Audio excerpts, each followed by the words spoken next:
Praise the lord. ఈరోజు దేవుని వాగ్దానము. సంతోషించి ఆనందించుడి, పరలోకమందు మీ ఫలము అధికమగును.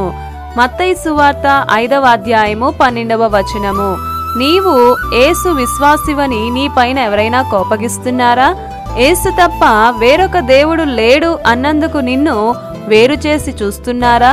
యేసును వెంబడిస్తున్నావని నిన్ను వెర్రివాడిలా పరిగణిస్తున్నారా?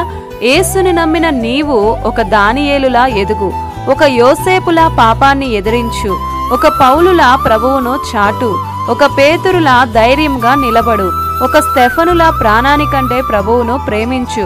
అయితే ఇవన్నీ కుట్రతో మోసంతో కాక వివేకంతో చేయుము.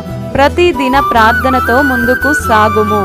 నా ప్రియ నేస్తమా, ఎల్లప్పుడూ ప్రభువునందు నీ హృదయము సంతోషించును, పరలోకమందు నీ ఫలము అధికమగును. కాబట్టి ఈ దిన వాగ్దానము మీ అందరి జీవితాలలో నెరవేరాలని కోరుతూ దేవుని సువార్త పరిచర్యలో మీ సహోదరి. God bless you. ఆమెన్.